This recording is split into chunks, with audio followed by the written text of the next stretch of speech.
The monster from the camp. My name is Krazelhor. When this story happened, I was 16 years old. I was sent to a Christian camp. I wasn't very happy about it. I was already there once, and I didn't like it. So, my dad brought me. He and mom are divorced, and only he has a car. The first couple of days I settled in, and got used to it. I had to be there for a whole month and, according to the law of meanness, I was strengthened together with the same girls as then.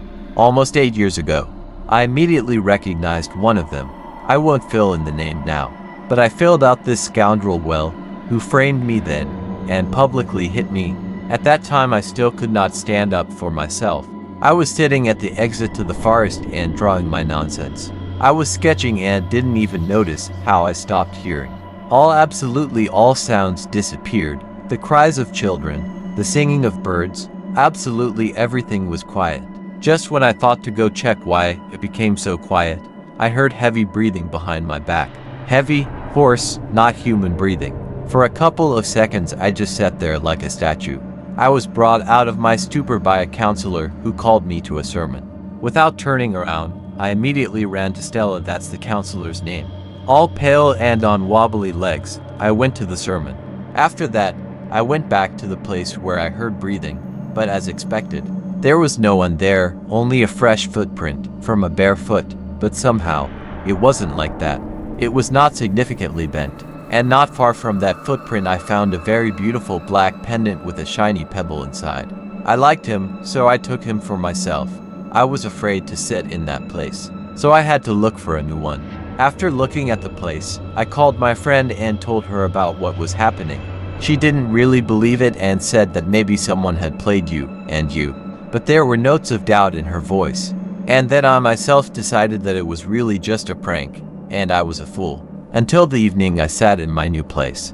In the evening, as always, we had dinner, did our business and went to bed after lights out. But I'm the kind of person who talks on the phone with a friend at midnight. This night is no exception. It's 230. And as always I was hot in the restroom. And just Ellen called. After putting on my shoes, I left the house and slowly trudged to the toilet. By the way, it is almost at the end of the camp. Until you get there, you can talk about everything in the world.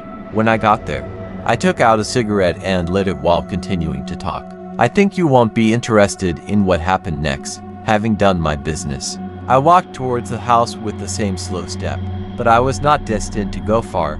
Near one of the houses, I noticed some kind of stirring. I just stood there for a couple of seconds, but then I realized that if one of the counselors was not going to be good for me, then I quickly hid behind a large tree. 2 to 3 minutes passed. I didn't hear anything, nothing at all.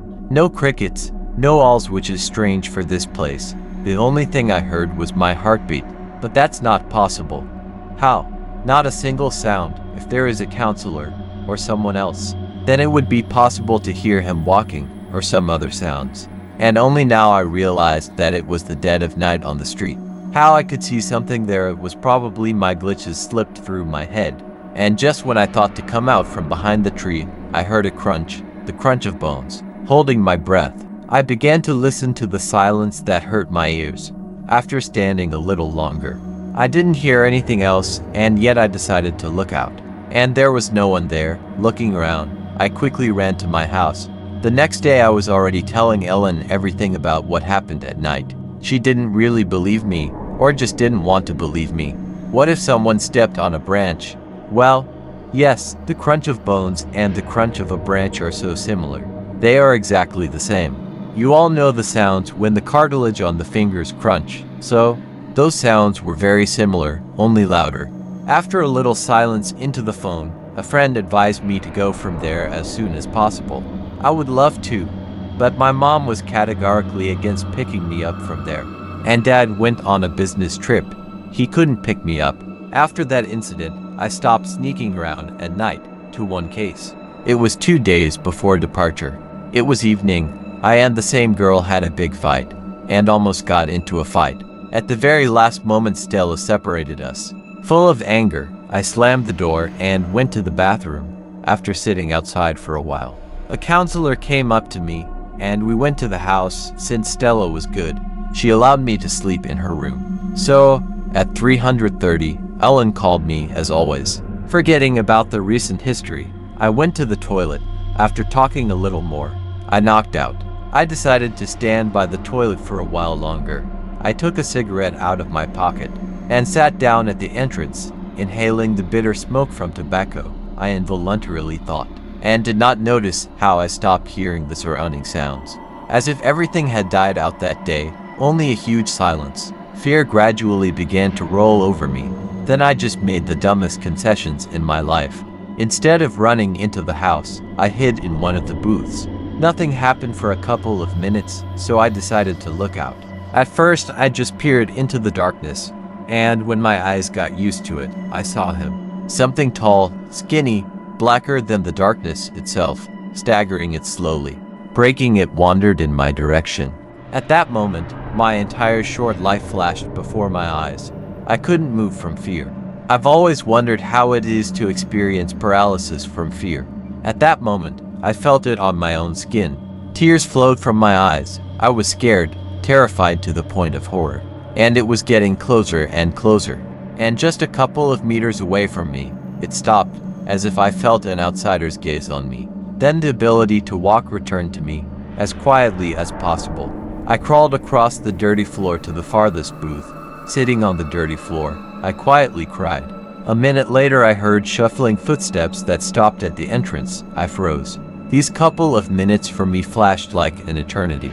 Then, to my horror, the footsteps began to approach in my direction. Then I thought that my heart would not stand it. But then, in the blink of an eye, the footsteps stopped, somewhere one booth away from me. I sat almost not breathing, squeezed my eyes shut and waited for the worst. Nothing happened for a couple of seconds, but then I felt a cold behind my back. Opening my eyes, I screamed at the top of my voice. A creature looked at me, blacker than the night itself, with white circles instead of eyes and with a slit full of sharp and long clicks, far resembling a mouth. Some kind of black life oozed out of his eyes. It grabbed me, digging its sharp claws into my shoulder.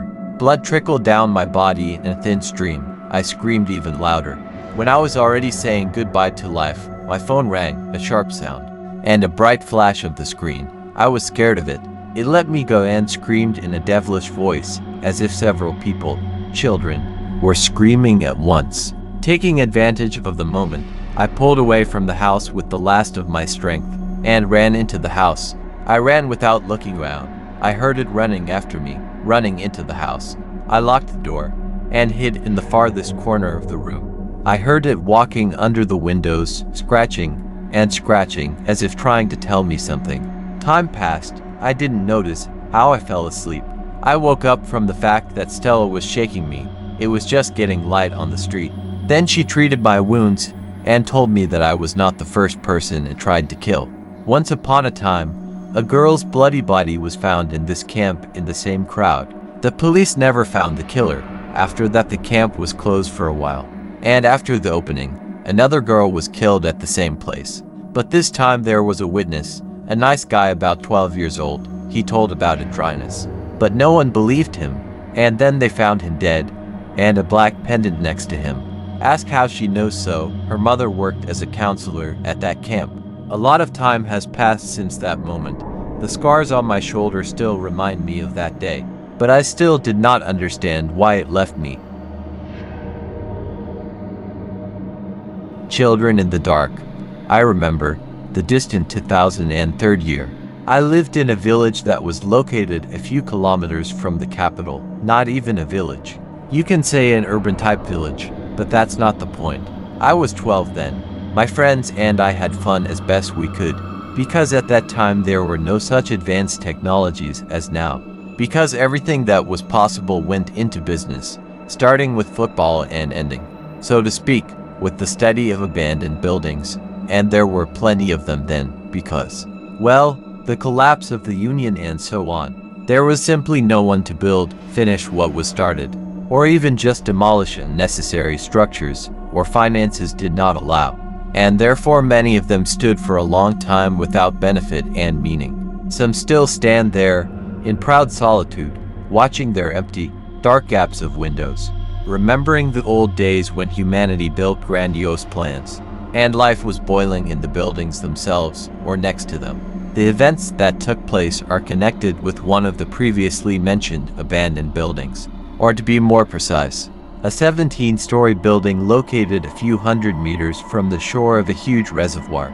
It is not difficult to guess that the soil turned out to be objectionable for such structures, because the building gradually began to sink, getting bogged down as if in a swamp, under the influence of its own weight. A lot of legends and tales were invented by people about that place. Allegedly, serial maniacs are operating there, monsters of all kinds, demons and the like, but has that ever stopped us? Memories, so clear and clear, as if not in my head, but watching them on TV, every detail, every word spoken, the time to the minute. I remember literally everything that happened on that ill-fated summer day, which certainly raises a lot of questions. Why so and why after a long time? August 20th, 2003, 4 in the morning. I'm ready. I'm standing at the well, with a backpack on my back, next to my faithful horse, bicycle Desna, the dream of teenagers of that time. I'm waiting for friends, with whom, in fact, we discussed the time and place of the meeting in advance. Here they are, Sanik, Pashka, Sarega and Kolyan. Ready, Sarega asked without getting off his bike. Always ready, we answered in unison, then immediately set off. I must say, from our place of residence and to that abandonment, about 16 kilometers, from which our path became very interesting, distilling, illegal harvesting of someone else's grapes, walnuts, and everything that lay badly. They did not disdain even non-ferrous metal. Yes, in those days it was not bad, and I will even say the main way of earning for us. Our plans included the following: to get to the lake, go fishing until it starts to get hot, swim properly, and only then you can go to a cooler place, into the interior of a giant concrete building. I will not tell the whole process of fishing and other things. I will go straight to the point, to what it all started with. To get into the building itself, it was necessary to climb through a window or a balcony, since the basement and the first 2 floors were completely out of sight, completely bogged down in the soil. Having penetrated inside, we began to discuss where to go next: climb to the very top, or go down in the basement itself, where, according to experienced guys, there is an atmosphere of fear and hopelessness. Come on, what's there to do in that basement? Pashka snapped at my suggestion. The last floor is another matter. It offers just a stunning view. Everything is at a glance: a lake, fields that have no end, the blue sky round, as if a little more and you can feel fluffy clouds. Isn't it wonderful? Pash, we've been up there 100 times already. Aren't you tired of the same thing? I do not dispute. Of course it is fascinating, but let's fulfill Vaska's dream this time, because he has already asked to see the basement for some time, and we are putting everything off for the next time, especially since we have everything with us. Lanterns, spare batteries, food, water in abundance, warm clothes just in case. As if God himself made it clear that today is exactly the day. Saryoga responded and smiled broadly, and everyone else laughed. That was settled. Step by step, lighting the way with the lantern, looking at various obscene inscriptions on the walls, trying not to make much noise, we went down, approaching the goal. I don't know, and I can't say why I was attracted to such places then. Dark, gloomy, closed, because many people tried to avoid such places, but not me. Having overcome 2 floors down, a very sad sight opened before us. Pieces literally fell from the wet concrete walls, exposing the rusty reinforcement frame. Condensation accumulated on the ceiling in large drops, which not often but still fell down, falling on our heads or by the collar. The concrete floor was also littered with chunks of concrete, construction debris, empty bottles and the like. We quieted down and began to listen. Grave silence and cold reigned in that place. Only occasionally the sound of falling drops on the concrete floor broke the silence, forcing involuntarily to turn back, as if alarmed by something. After about 40 minutes of walking through the premises, as if through a maze, it began to reach us how huge it was, since it would not take 15 minutes to completely walk from the first wing of the building to the last one. It was checked. The further we delved into the bowels of the basement, the more we realized that none of us even remembered which way the exit was. Thus, we have trapped ourselves, getting lost in a god-forsaken place. Well, have you finished playing? Pashka said angrily.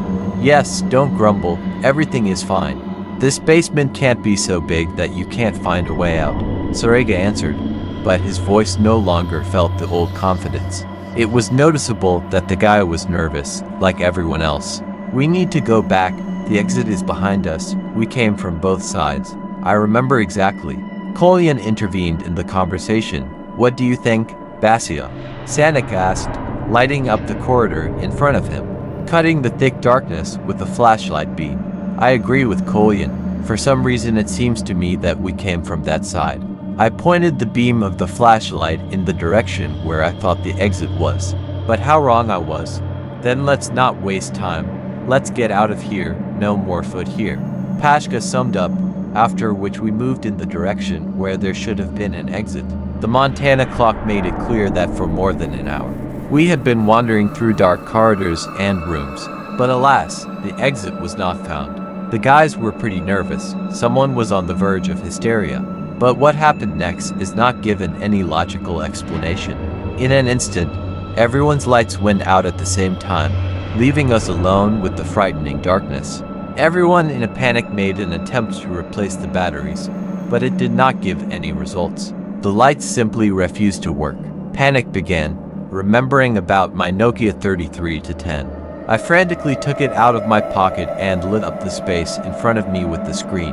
Out of the whole group, only Suryoka and I were left now. And where is everyone? I asked, looking around. Are you asking me? I was trying to fix the flashlight. And then you turned on the phone. Once and no one else.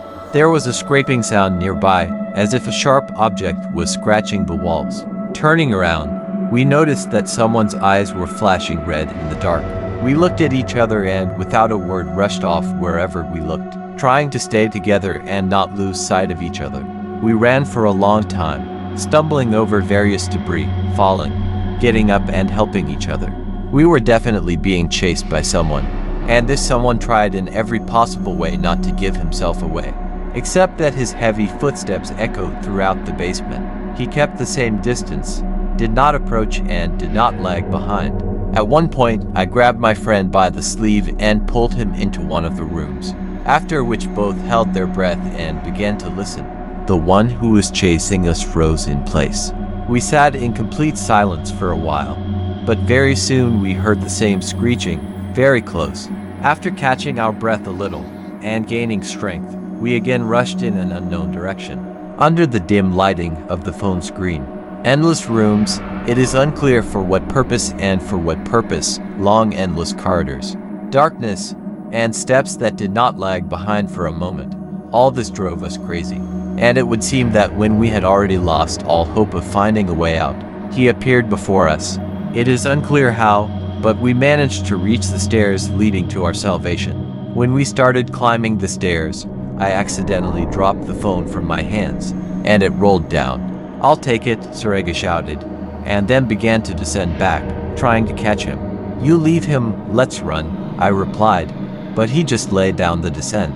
When he picked up the non-killable phone from the floor and lit up the space in front of him, we both screamed. To the side of him stood something huge, 2.5 meters, if not more. In his hand was a hefty cleaver, with which he separated the head from the body in one movement, after which the lifeless corpse fell to the floor, still clutching my phone in his hand. The creature turned its head in my direction. I realized this by the sparkling eyes that I could not notice. I screamed even louder and ran up the stairs as fast as I could.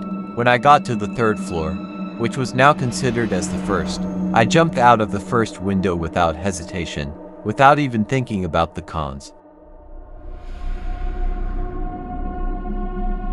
The handkerchief. I remembered a story from my childhood.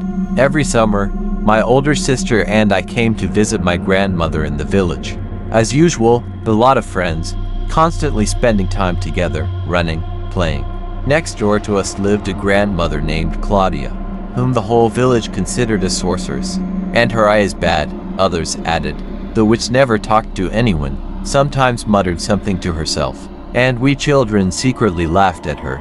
There were a lot of stories about the evil eye of Baba Clava in the village. Once Uncle Yura, a neighbor, broke his leg exactly the next day after he got drunk and reproached the old woman for being unsociable. Another time my friend, Alyanka, laughed at the woman Clava when she stumbled on the road and almost fell. The sorceress only silently looked at the girl, and after 2 days she had an incomprehensible rash all over her body. To what doctors only Alyona was not taken. No one could even make a diagnosis. And then they remembered about the old woman and sent the girl to her to bow, to apologize. Baba Clava looked at the child again in silence, and the next day the rash disappeared. And then the witch disappeared. No one has seen her for a couple of days. The local grandmothers went to see what happened, and found Baba Clava on the floor, dead. They were buried in a rural cemetery and calmed down. Now no one will jinx it.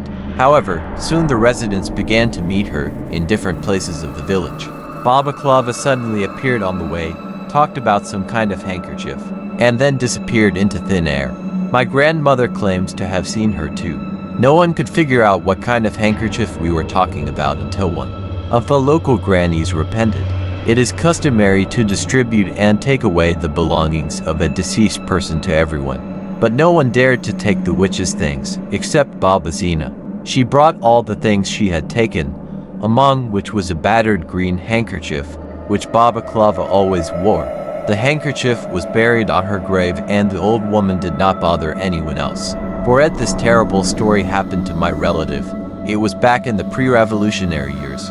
She lived in a peasant family in the village with her son, who, after graduating from rural school, managed to go to study in the city. And then life brought him to Lithuania. For several years, letters came from him. And then suddenly the letters stopped coming. His mother was very sad. All thoughts and conversations began with him and ended with him. And then one day a relative was returning home from the fair. She was walking along a forest road when she suddenly heard the sound of horses' hooves and the sounds of bells. I looked back and saw that a troika, decorated with ribbons and flowers, was rushing along the road carrying a sheet carriage. She got off the road, afraid that she would be run over. But the carriage stopped next to a relative, and her son got out of it, who had not made himself known for several years. It was obvious that he was very happy to meet his mother. "Hello, Mom, and I'm going to visit you. Sit down, let's go together." And he took her hand. And she doesn't know how to get into this carriage. Finally she sat down, and her son began to tell how he had achieved success in life. "Mom, do you want me to give you gold coins?" He took some coins out of his pocket and put them in his mother's hand, and continued the story. The mother, listening to him and rejoicing in his happy life, at some point took and said, "Thank God that the son was found," and crossed herself immediately. Everything was gone: the son, the coachman, the carriage, the horses. A relative saw that she was sitting on cow bones at the very edge of the cliff, and some rusty nails were clamped in her hand. I missed my son. From that day on, she stopped waiting for her son.